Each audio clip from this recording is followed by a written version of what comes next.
Ang show na ito ay para sa mga chismosa. Ang opinion ng mga host ay hindi sumasalamin sa pananaw ng programa at TV network. Huy, mare! Ano latest? Kumusta mga kamarites? Naghapunan na ba kayo? Kung hindi pa, pagsaluhan natin ang showbiz balita ngayong gabi. Ako po ang inyong Dean Junardo. Ito ang lugar kung saan hihimayin natin yan. Ako naman po ang inyong PhD, Rose Garcia. Hindi rin magpapahuli ang ating blind item mamaya bilang panghimagas. Ako po ang inyong lingkod, ang Venerable Professor Ambet Nabus. Ganon! Ako naman syempre ang inyong Mega Marites Lecturer, Mr. Fu. At simulan na natin ang Isang Linggong Chismis!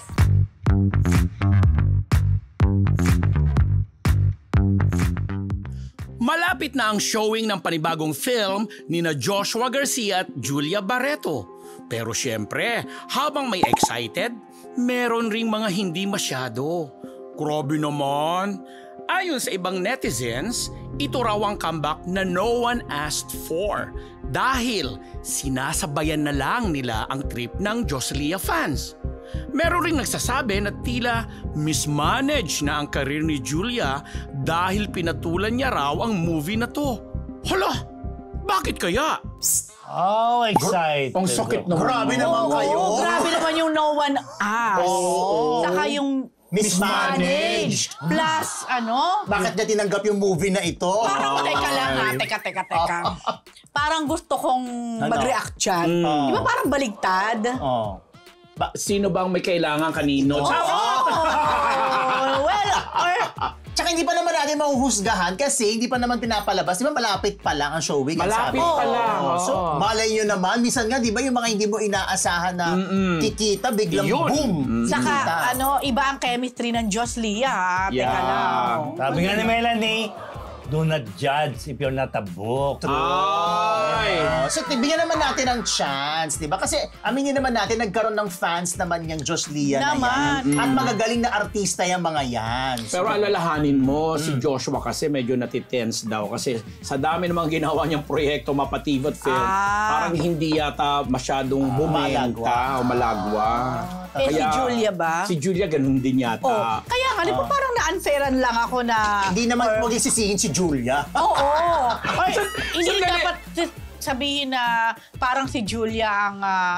Malas? Ay! Grabe naman yung Sa'yo malas. nung Pero calling yun, ah. Natanong ko lang parang ang dating kasi hindi kailangan ni Julia na ma-pair kay Joshua. Pero whether we admit it or not, isa si Joshua pa rin sa Yes. medyo... Sa mga top leading men natin ngayon. Yes, saka yung...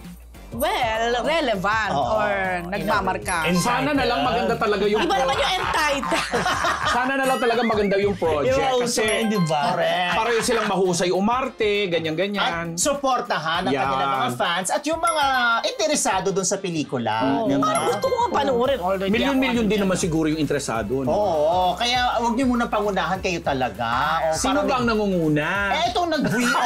Ikaw pala yung nag-VO. Dahil dyan, to ang ibang netizens, naku, para may bitterness o may galit sa George Lea comeback, hindi po kami ang mga kamag-anak naman at kaibigan ni Mother Lily, may hinaing. Alamin natin kung ano yan. Eto na. Where has the respect gone? Yan ang sinabi ng kamag-anak ni Mother Lily nang malamang may mga nauna pa sa kanilang mag-announce ng pagpanaw nito. Ikinall out nila ang mga nagpo-post ng kanilang pakikiramay bago pa man na anunsyo ang malungkot na balita. Kahit hindi kailangan, ipinaliwanag nilang it takes time for the family to react dahil sila'y nagdadalamhati.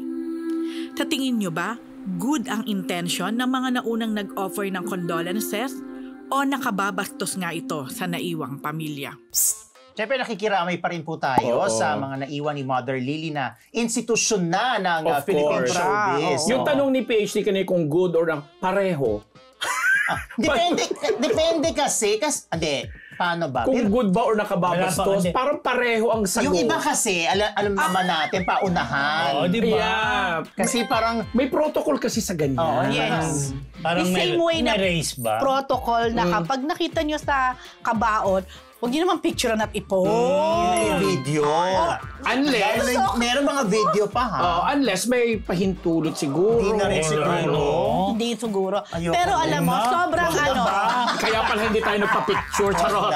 Hindi, pero yung picture ako naman naintindihan ko, iba mag-picture kayo, lalo na kung magkakaibigan naman kayo. May mga ganun talaga. Although minsan, di ba, ang hirap ngumiti. Di mo alam. Yung mag-picture kayo sa loob ng wake na parang ano. Nakawaki. Alam mo na natandaan ko, yung tatay ko nung namatay, 1995 pa yon.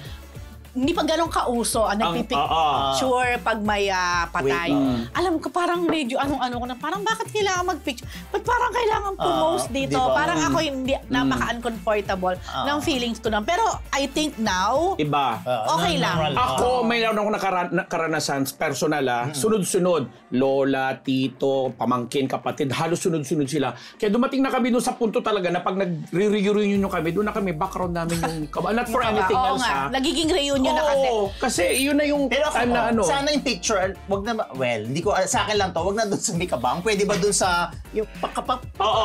Pero wait lang, ang tanong kasi, yung nag-a-announce ka, nauuna ka sa pamilya, yung ba ay nakababastos o ano, ako personally, para sa akin, mali yan. Hindi dapat. Kahit alam nyo na kung sino ang namatay or naging emotional ka, still, sarilinin mo muna yan, hindi mo kailangang breaking news sa social media. Yes. Hintayin ninyo yung pamilya ang mag-announce. Pag may nag-announce na, okay, go na. Kung close naman kayo, meron kayong komunikasyon doon sa pamilya, pwede nyo naman tanungin. At pwede kayong magpaalam. Humingi ng permiso. Pag sinabi ng pamilya sa'yo, okay, pwede ba ikaw na mag-announce? But they never learn. Actually, totoo. Kasi may mga isyong, alam mo na medyo pinag-uusapan pa dapat. Tsaka hindi biro Nahihilo na yung si Gracie. mawalan ng mahal sa buhay. Correct. Kaya respeto, wag natin gawing content o wag natin Saka gawing pangalawa, paunahan. Ma-add ko lang, sorry. Oh. Minsan kasi hindi talaga nag-a-announce kasi may mga inaayos pa. Yes. Minsan may Sa bangko. something to do sa bangko. Sa- Basically sa yes. bangko eh. Yan.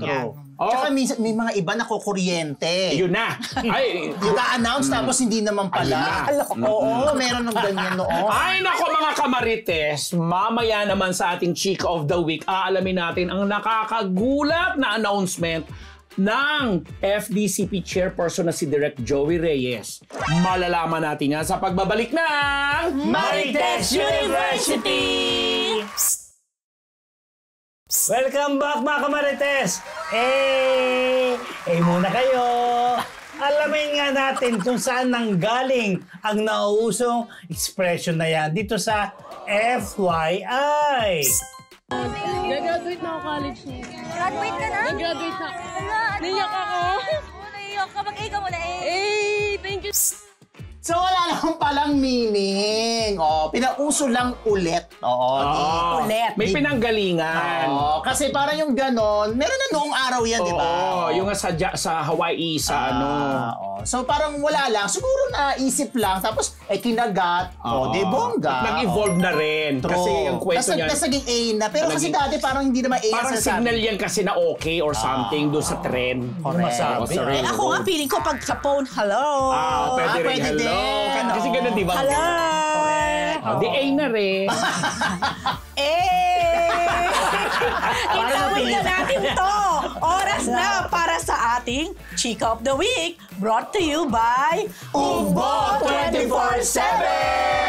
Sa mga kamarites po na nagnanais mag-order ng pagkain nila, pwedeng-pwede na yan. I-access lamang ang link na naka-flash sa inyong mga screen dahil dito sa Ugbo 24/7, Siguradong solve ka dito. Ganon na. nakaganon ako. Nabago ba? Ako nakaganon. Ang ating Chick of the Week! Ito ang nakakagulat na statement o announcement ni FDCP Chair Direk Joey Reyes. Since last January until now, not a single Filipino film has made money.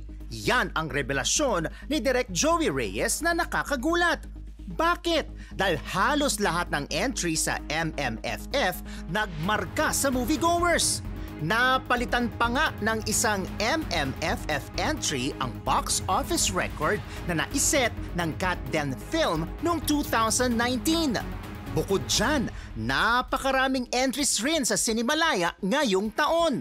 So ano kaya ang dahilan ng hindi pagkita ng Filipino films? May mga say ang netizens. Pero anong say ng Fab 4? Wala. Meron naman. Ako una sasabihin ko, mahal pa rin ang bayad sa mga sinihan. Mahal na, 400 ang isa. Diba? Oh. Pangalawa. Ngayon, Sinimalaya, 300. Oh, di ba? Mahal pa Ang din. lalayo pa ng venue. Yun talaga. Diba? Oh. Tapos, yung mga klase ng pelikula, lalo na yung mga galing sa mga major film outfits. Hindi kasi ako kasi pag foreign film, lalo na kahit na yung mga cartoons pinapasok, pinapanood. Bakit? Pero kapag Filipino film, lalo na magkasabay yan, sure ball. Ang susuportahan yung foreign film. Bakit nga? Ako tingin ko, alam na kasi ng mga Pinoy na after 2 to 3 months, nasa Netflix or nasa kung ibang ano mang platform. streaming app Streaming na to. app, yeah. Pangalawa, talagang mahal ang presyo ng isang ticket sa sinihan. Pero hindi ko naman kasi masisi ang mga theater owners dahil talaga namang minsan dalawa lang nanonood, full blast ang aircon. Pero eto rin, napag-usapan namin one time ng isa sa mga kasamahan natin, bakit nga hindi ibalik na lang, halimbawa lang sa isang movie, ang halaga ng ticket ay 100. Halimbawa, 100. Edi ang mura. Parang lugi naman ng theater owner. Pero kung 100, kung dahil sa 100 lang to, papasukin ng mga moviegoers. Mas marami, correct. O let's say, nagbukas ka din ng aircon, etc. Pero halimbawa may nakapanood, 20. Kesa naman doon sa worth 300 pesos or 400. Dalawa lang. Pero dalawa lang ang nanonood. O di, mas kita ka pa rin doon sa 100 pesos. Bababa ang bayad, pero mas marami. Di ba pwede, sana baka pwedeng pag-isipan to ng mga theater owners. Yes. Plus, dapat talaga matindi rin yung suporta ng gobyerno. Yes. Kailangan meron talaga silang ini-implement na mga rules or kung ano man yung mga mandate dyan or what para nasusunod talaga. Totoo. Yun. Anyway, mamaya naman sa ating dahu, sino ang sinakal? O nanakal. Alamin ang buong kwento dito lang sa Marites University! Plan natin mahanap mo, pwes talasan ng isipan at pagganahan pagiging marites. Dahil nandito na ang segment na inyong kinauhumalingan at pilit na hinuhulan ng Daho!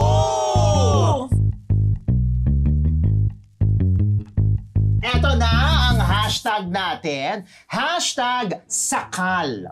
Ito na yung kwento. May kinalaman ito sa isang sikat na aktor. Itong sikat na aktor na ito, maraming award at talaga maraming umiidolo sa kanya. Kaya marami naman din excited na makatrabaho siya. Pero dahil siguro sa pressure, dinadalaw ng init ng ulo kung minsan.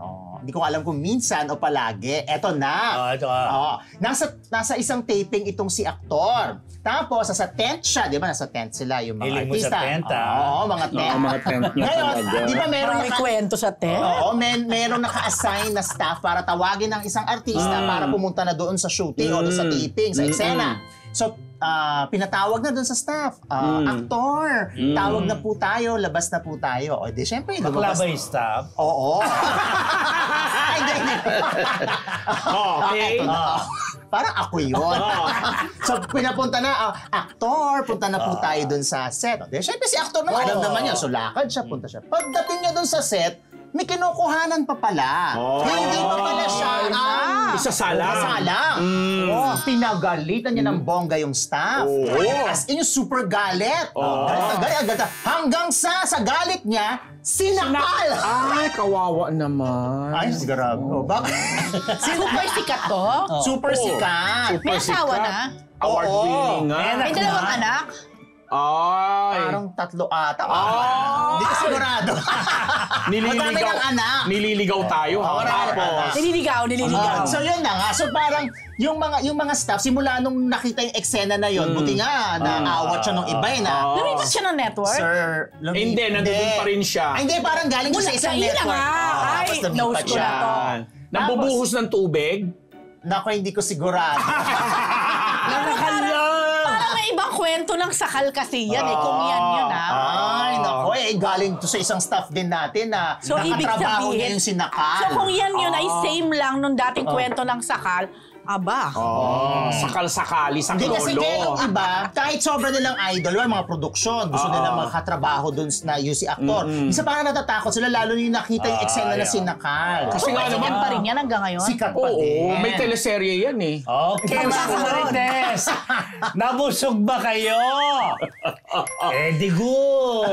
Ay, nako. Dahil alam namin na kami ang inyong paborito. Pwede niyo rin po kaming mapanood sa aming YouTube tuwing Mondays and Thursday. Hanggang sa muli mga kamarites, ito po ang Marites University!